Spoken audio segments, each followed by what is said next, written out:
All right, good afternoon, everyone. Happy Monday. Anthony with Glory Days Gaming, and we are here for the rematch that never happened. The trilogy, Ray Leonard versus Thomas Hearns, fight number 3. And in real life, they had 2 fights, of course, in 1981, fighting for the welterweight title. And in that bout, Thomas Hearns was giving Sugar Ray Leonard a boxing lesson, and he was ahead on points after 13 rounds, to the point where Leonard would have needed a knockout to win the fight. And that is exactly what happened going into the 14th round. Hearns had been wobbled at the end of the 13th, and basically his legs were just gone. And in the 14th round, about halfway through, Leonard trapped him against the ropes and was able to pummel him into a TKO submission win. And in a stoppage that was, I guess, somewhat controversial, even though Emmanuel Stewart said afterwards that he had absolutely no issues with the stoppage, because if Leonard had not stopped him then, he definitely would have been stopped in the 15th. He indicated that Tommy's legs were just gone, and he really didn't have enough to continue beyond that point. So they met up in a rematch in 1989, this time at middleweight, and that was a tightly contested fight. Hearns actually scored 3 knockdowns in the bout, one very controversial in the 3rd round. But Sugar Ray Leonard landed the greater volume of punches and actually was given credit for, I believe, 2 10-8 rounds himself. And in a fight that many people, including myself, thought Hearns had definitely done enough to win, and the knockdowns, of course, carried a big impact on the viewers and the judges. The judges who scored the fight, one of them indicated that he thought he was actually shocked. I think it was Chuck Hassett. I'd have to look, but he actually was shocked when they read the decision as a majority draw or a split draw, as he thought that just based on watching the fight, he didn't add up his own scorecard, that Hearns had won decisively. So two very epic fights, and this will be the 3rd fight. We'll see if 3rd time's a charm for Tommy Hearns. And before we start, traits. Ray Leonard has the old master trait, meaning on toe-to-toe exchanges, Hearns loses 1 punch landed from his total. And Tommy Hearns has the sniper trait, meaning outside punches cannot be blocked. So again, we will see how those traits interact in this one. I did not fight this fight at all during testing of the welterweight set, so I'm very curious to see how this turns out. I'm expecting a good close fight. We will see. Hearns, his one Achilles chin, of course, or Achilles heel, was his chin. In 4 of his 5 losses, he was stopped, of course, by Leonard. Also stopped by Iran Barkley in a fight he was winning comfortably. Went on, of course, to be stopped in that epic 3-round war by Marvin Hagler. And later in his career at light heavyweight, he was stopped by Uriah Grant, a fighter who in his younger years Hearns would have handled easily. Grant not much more really than a journeyman at that time. And of course, his other loss was a split decision loss also to Iran Barkley. So his weakness is his chin, especially as he fatigues. And fatigue was something that dogged him at various points throughout his career, or stamina, I should say. He's rated a 65. Leonard is an 85. This will be a 10-round bout, so we are ready to go. Leonard in the red corner, and coming right out of the gate, Leonard is going to have no stars, and Hearns, 2 stars from the inside. He lets the hands go, and 89, that is going to be a clinch. So we move on to segment number 2.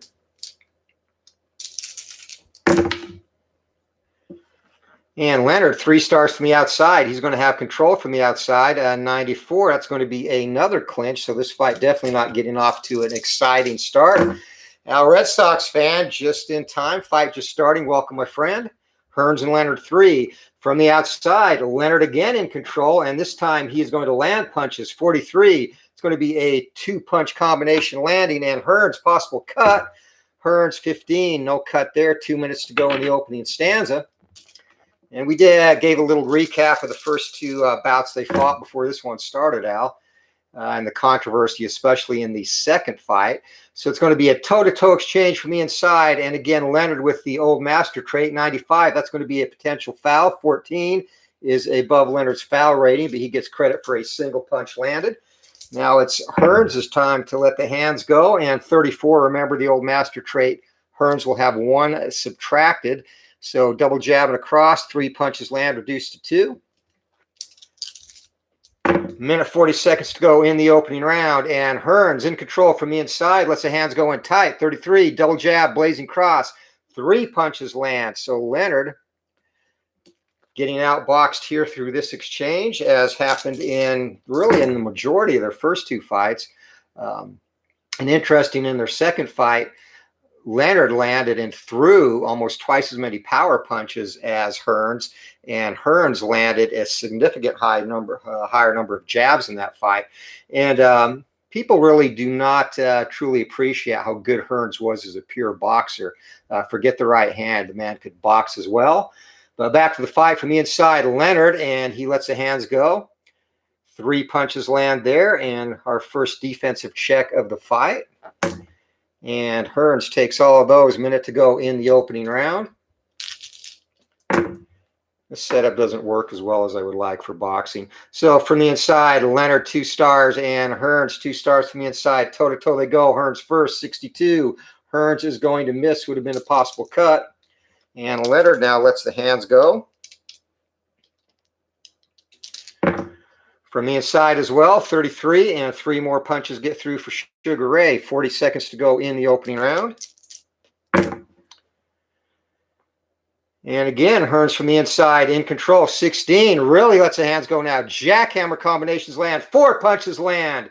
And a possible cut for Leonard. Leonard, he cuts with a 4 or less. He's okay. But Leonard takes some heavy shots there in a very close opening round, as we would expect and hope for in this fight. So final 20 seconds. Here we go. Leonard, no stars again from the outside. Hearns in control from the outside. And he's got that sniper trait, so Leonard will not even get a chance to block these punches. 23 from the outside. More jackhammer combinations. 4 punches land, and that is the end of the round. So Hearns rallies at the end. And 12 punches to 8 is the total. Or 12 punches to 9, I'm sorry.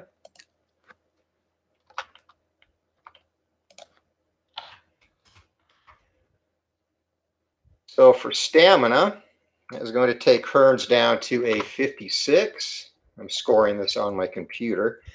And Leonard down to a 73. We'll check the judges' scoring. Now, using generic judges in this fight and a 3-punch differential, so this could go either way.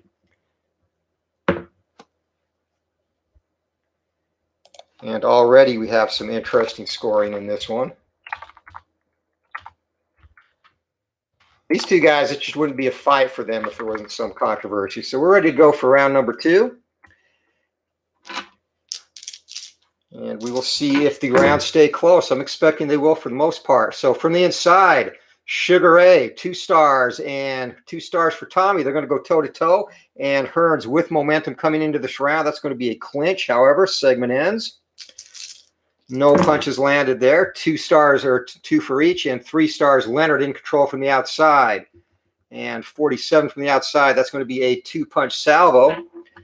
And Hearns blocks on 1 to 4, takes another punch on 5. So that is going to be a single punch block. So a 1 punch lands for Leonard in that exchange. On we go. D. Scott Howard in the chat. How you doing, brother? And D. Scott says, my money is always on Hearns. Quit betting boxing after that. Al Kaline did die today, and definitely some good memories of him. One guy, you know, there's certain players that you are always synonymous with a single team. And Kaline, when you think of the Tigers, the 2 players that come to mind for me, obviously Ty Cobb one and Al Kaline the other.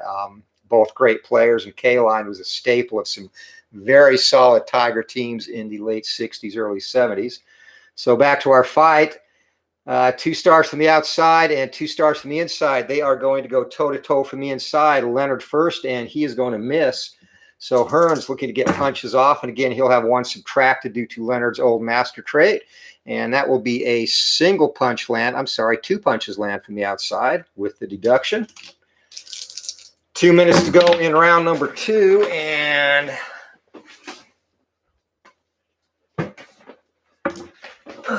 wild with the dice.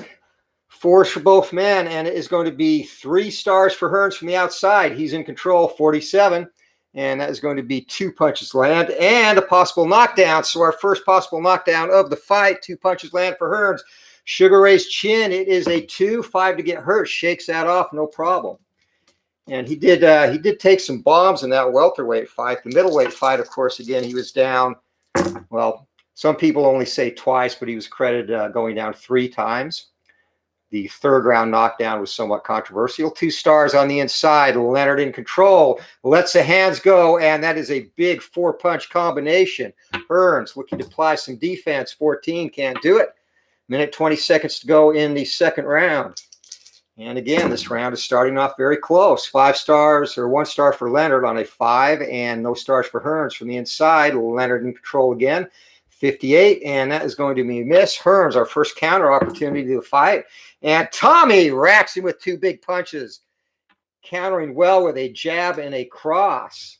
Snaps Leonard's head back, and he backs him away. Sugar Ray circling now, looking to get inside. And again, he is inside, in control as well. 28 from the inside. 3 punches land for Sugar Ray. Defensive check for Tommy.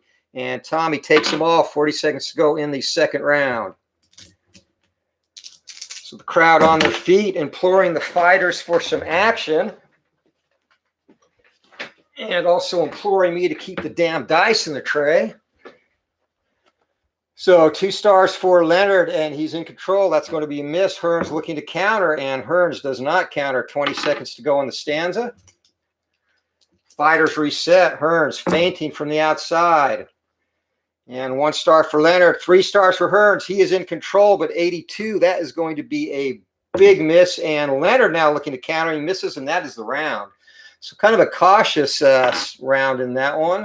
Total punches landed, 6 for Hearns and only 8 for Sugar Ray.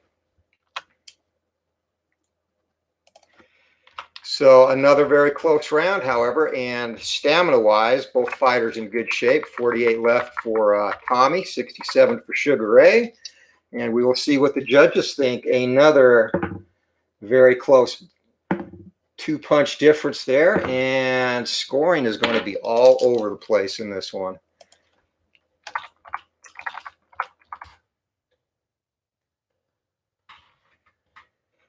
Figured it might be, and just like the real fights, some somewhat controversial scoring. But no worries, we are ready for round number 3, and checking in the chat. Gunshot High Noon, how you doing, brother? In the trilogy that should have happened but never did. Hearns Leonard 3. So who you guys got? First 2 rounds very close, and the judges are definitely not all on the same page at this point. Round number 3 gets underway, and from the outside, it's going to be Hearns in control, and we're going to have a possible knockdown here. 22, 4 big punches land for Tommy. Chin check for Sugar Ray. 5, Sugar Ray is hurt. Leonard against the ropes. He is dazed, and Hearns looking to come in for the kill. And again, this will be a free, unopposed action in this segment.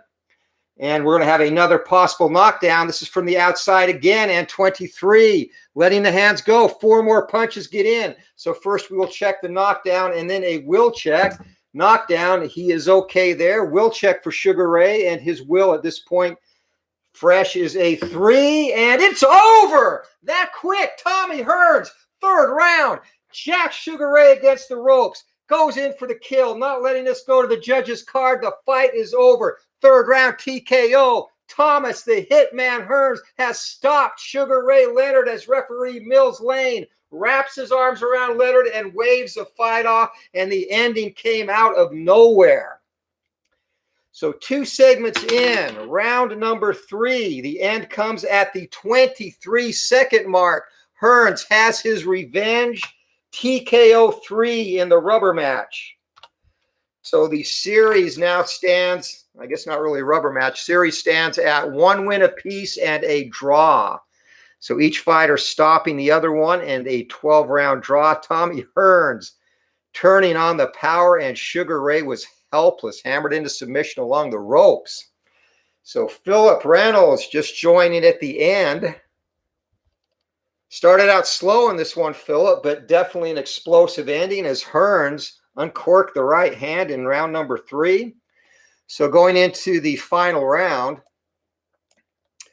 your scoring, again, was all over the place. Judge 1 had it 19-19, so even through 2. Judge 2 had it 20-18 for Hearns, and Judge 3 had it 20-18 for Leonard. So we were heading to another one of those fights. Total, really shocker in this one. We might have to have a fourth fight now down the road between these two. But yeah, Tommy Hearns had that, and this kind of goes in with his the second time they met as middleweights.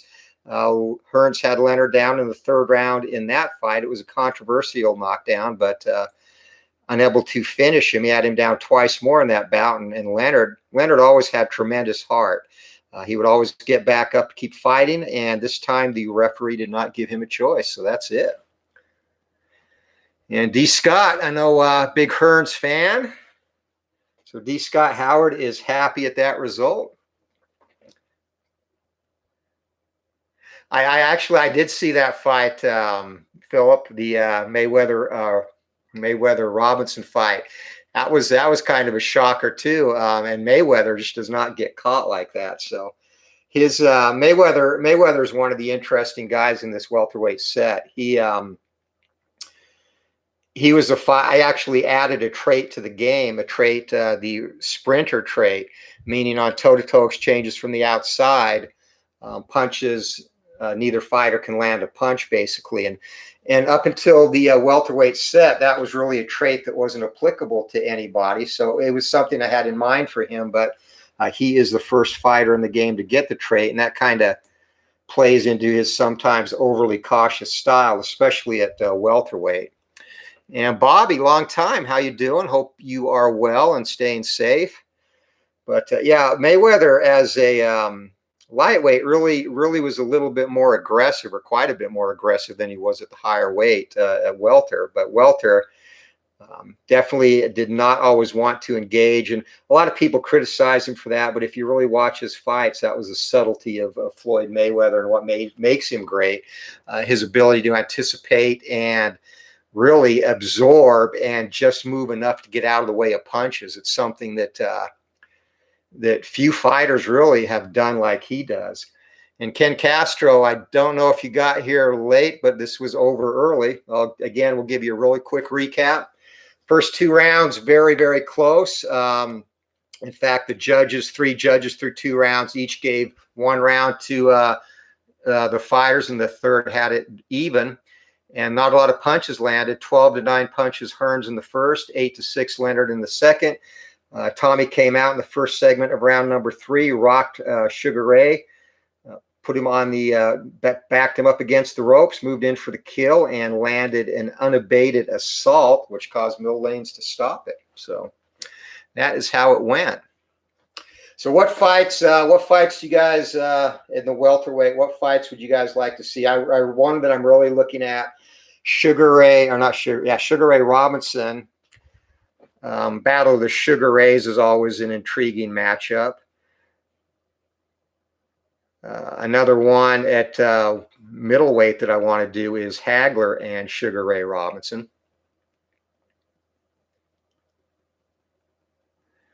So lots of interesting fights I still want to actually have at middleweight, but welterweight.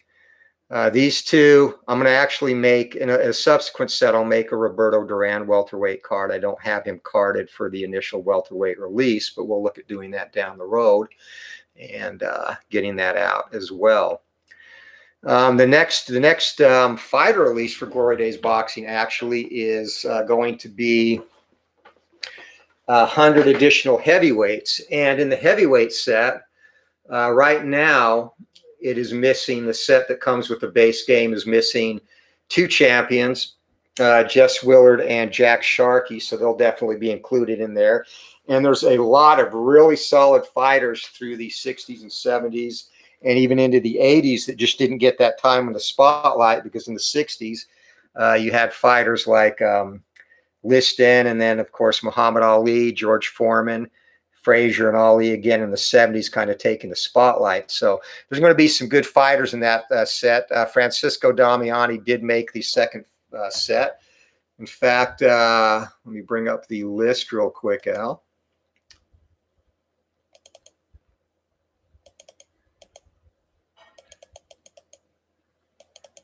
I actually was surprised how many good quality heavyweights are still out there that haven't made any of the initial releases yet. So amongst the fighters in the second set, and I'll just name some good name fighters from the 70s and 80s. Trevor Berbick is going to be there, back from Ali's time. Oscar Bonavina, you already mentioned Damiani, he's there. Francois Botha, Riddick Bowe, James Broad, one of my favorite fighters, Randall Tex Cobb, and a kind of a tribute to my teenage years when I boxed. I'm going to have Jeff Shellberg in there. And if you don't know Jeff Shellberg, which a lot of people don't, he actually was graded as one of the hardest hitting heavyweights ever. And that includes, I mean, his power was up there with guys like Ernie Shavers and other big hitters of the era. And the problem with Jeff is he just was not a extremely talented boxer. So he his biggest win was over Ron Stander. He beat Ron Stander, who was a contender through the 60s and 70s. His biggest fight, period, and it was one you can actually see on YouTube, was against Randall Tex Cobb. Cobb stopped him. And you know, really that was the end for Jeff. But anyway, Jeff used to come in. When I started boxing in my teens, I worked also at a restaurant, Coachman's Restaurant on 13th South and State. And Utah Mike, if you know his channel, he actually lives not too far from that restaurant, so he's very familiar with it. But Jeff used to come in and eat with his trainer, Angelo Curley. And so I got to know him, and that was when he was kind of a big deal, when he was early in his career and running off a bunch of knockouts. So, yeah, Stander was in with some big boys, and that was definitely Jeff's biggest win. So he's going to be in that second heavyweight set. Not a very skilled fighter, but it's kind of an homage to my teen years. And, you know, because of the connection I had with him, and my biggest moment with him is I'd get the nerve up and finally would talk to him. Really cool guy. And so we chat a little bit about boxing and talked to his I talked to his trainer, Angelo Curley, who would give me tips here and there. And he knew the guy that I trained with at the Police Athletic League too. You know, Angelo Curley was very well known in Utah boxing circles. Not that Utah has a great boxing scene, but, you know, my highlight there was one time, Jeff asked me to shadow box for him, so I shadow boxed in front of his table. And the owner, actually, a great guy, John Nichols, after I went back into the back, pulled me aside and asked me what the hell I was doing out there. And I told him that he'd requested that. But yeah, so I shadow boxed in front of him, and he complimented my hand speed. And you know, that was about it. But that was a pretty cool moment for me as a teenage kid. But yeah, Cobb went on to do some good stuff in movies too. But so he's in there. Other guys, Damiani, Willie DeWitt, if you remember him, John Dino Dennis, Michael Dokes. I've got some more of my mates from across the pond in there. Richard Dunn, Butterbean, Eric Esch is going to be in there, and he's going to be fun to put in against fighters to beat him up. Alfredo Evangelista, Marvis Frazier will be in there. Mitch Blood Green, so we can have a Green Tyson fight in the ring finally, not on the street in front of a Harlem boutique. Joe Hip, if you remember him, is in there. Roland Lastarza, Rex Lane, who was actually probably the best Utah heavyweight. Well, Jack Dempsey actually fought out of Salt Lake City for quite a while early in his career, but Rex Lane, the biggest local guy. Scott Ledoux, and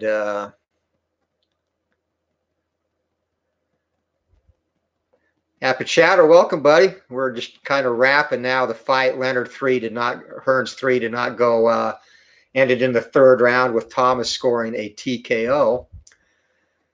And I've got some guys too. One era of boxing history that really fascinates me, and if you guys are into boxing history, of course, most people know Jack Johnson, the first African-American heavyweight champion.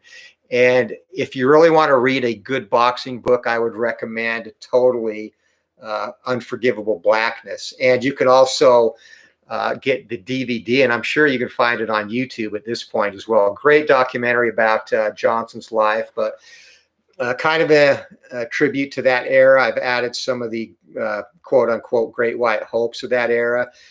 Guys like Gunboat Smith, one of my favorite fighters from that era. Bill Squires, who was around there. Bill Squires got knocked out a couple of times by Tommy Burns, who Johnson took the title from. Another great fighter that's kind of overlooked throughout history, Young Stribling. He had probably close to 200 fights in his career, and yet died in a motorcycle accident at the age of 24. He had that many fights by the age of 24. He was known as the king of the cane breaks, a Georgia fighter. And really, he was a top-notch light heavyweight. And he moved up to heavyweight, fought and lost to Max Schmeling for the heavyweight title, but a very skilled boxer. So he'll be in there. Other guys from the 80s and 70s, Ernie Terrell, Pinklin Thomas, Tony Tubbs, and Tony Tucker, damn it, from the 80s. Billy Wells, another fighter from the White Hope era. And, of course, Carl the Truth Williams and Tim Witherspoon. Witherspoon really doesn't get as much credit as I think he deserves. He was a very talented fighter. Just happened to be kind of a tweener in that era around when Holmes was champion. And then, of course, Tyson kind of rose to prominence after that. But yeah, so those will be some of the fighters. Also some more current fighters. Alexander Zolkin is in there. Vasily Jirov is in there as well. So actually, again, I was surprised. There's just a lot of really good heavyweights, and heavyweights are the glory division, of course. So they're the division that everybody is going to, I guess, relate to the closest. So that's why there's just so many more names that people remember from that era.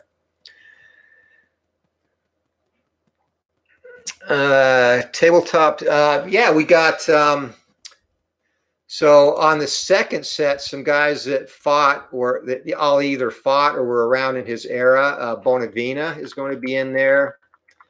Don Cockle. Of course, Jimmy Ellis. Jimmy Ellis would have been recognized as a great in about any other time except the time he fought in. Zora Foley will be in that set. So there's going to be a few guys that either already fought or were around in that era. And, you know, what I'll probably do at some point, and this will be well down the road, is I'll probably do little, and I'll release these as freebies, little opponent package sets that I'll probably release as free PDFs where I'll take random boxers and card their opponents. You know, and a lot of them will be fairly easy. They're the tomato cans I fought earlier, usually, you know, easy, well, sometimes easy to rate, but they'll be in there. Other guys from around his era, Carl Mildenberger. So, yeah, there'll be a few guys that you can match up against Ali that fought around the same time period. And I already mentioned Terrell, of course. So, yeah, I want to do a little package like that. Yeah, in the first set, there's already some fighters that already fought. Cleveland Williams is in the set that comes with a base game. Henry Cooper, Chavala is Alice Sane. And, of course, Big George Foreman, Joe Frazier in there. It was Zora before. I thought, yeah, Zora Foley was the 50s. That's right. So. Yeah, so I'll put, you know, and actually I think you're maybe the third request for opponents of Ali. So I think when I do get around to doing that, after what I want to do next, just to give you a look into 2020 with the game, is, of course, the next set of 100 heavyweights next. At that point, I'm going to put it out to the community to vote again, which is how we ended up with the second set of 100 heavyweights. But the choices there would be a fictional set, which I have, you know, all named and basically descriptions of. And in the fictional set, it'll be 50 heavies and 50 middleweights. And once that is finally released, whenever that is, that'll be a set that evolves year to year. Guys will retire, skills will improve, erode, new fighters will join the universe. And the idea there is to kind of build, obviously, an alternate world, but each fighter has a description that says a little bit about them to kind of give the gamer, whoever is playing the set, a visual of what the fighter might be like in their mind, and then that way they can take it from there. So that will be up for vote. Another option would be the light heavyweights, which is a lot of great fighters there. Guys like obviously Bob Fitzsimmons will be carded as a light heavy and better than he is as a heavyweight. Going back to the beginning, Joe Choyansky, a great fighter around the turn of the century, fought everyone. And of course, up through modern times, you get guys like Bob Foster, Michael Spinks, etc. And then the third option would either be featherweight or bantamweight. I want to do another, obviously, lightweight set. And in a lot of boxing games, the lower weight classes are sometimes overlooked. So those will probably be the three options there. So let's see here. Okay, Foley, yeah. All right, cool. Corey is in the release set, and Jerry Corey, actually, in my testing and play time with the initial set, he's kind of an enigma. He's got some fights that he has upset a couple of better fighters, and sometimes he'll just bomb too. He's really like I said, an enigma. Archie Moore, I don't have Archie Moore set to go in this set, Al, because he's one of those guys, to me. I mean, he was a very competent heavyweight, but like Bob Foster, Bob Foster was a dominating light heavy, and when he stepped up to heavyweight, he just got obliterated. And Archie Moore was not in that same vein. He held his own better. In fact, the Rocky Marciano fight, he gave Rocky all kinds of trouble. But I'm going to focus on those guys first as light heavyweights, and then in supplemental releases down the road, we can move them up. The other thing I'm going to do, too, is kind of release for the freebies section at sidelinestrategy.com, is a kind of guide to move fighters up and down between weight classes. And I've kind of held up on doing that until I get a few more weight classes out. But that'll definitely be something in the future that will give you a kind of a guide to go by. And I forgot, Al, I asked you if you'd wanted me to rate a fighter in a different weight class for you, and I should remember. It's just slipping my mind right now. Who was that you had a question on that I was going to rate for you? I know I rated Emil Griffith as a middleweight for another owner of the game, and but you'd asked about someone too, and I think I'd asked you if you wanted me to rate him, and I don't know if I got a response. Do you remember who that was, Al, by chance? It might, it might. I want to say it was Duran. Was that it for welterweight? And I can do that.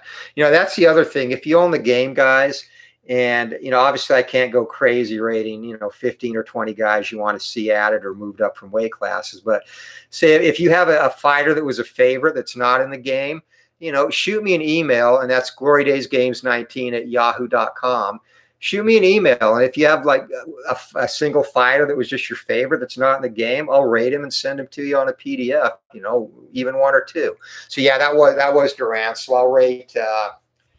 So you want Duran rated as welter, so you can fight him against Leonard and Hearns. So I'll do that for you. I'll actually get that over to you tonight, Al.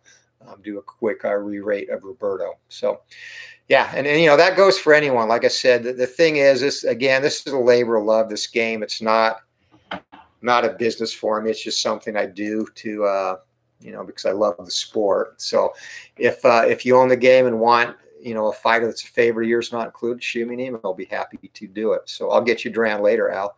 But what do you have coming up on your channel tonight, Al? Or are you going to broadcast tonight? And in terms of what's going on here, we'll have again, probably the next Glory Days fight will be Hagler and Monzon, or Sugar Ray Robinson.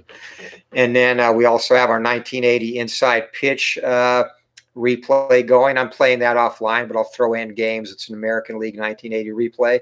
Throw in games for that. Inside Pitch, great game. I'm really enjoying that. And again, I've mentioned it along with Payoff Pitch, my two favorite baseball games, Cards and Dice.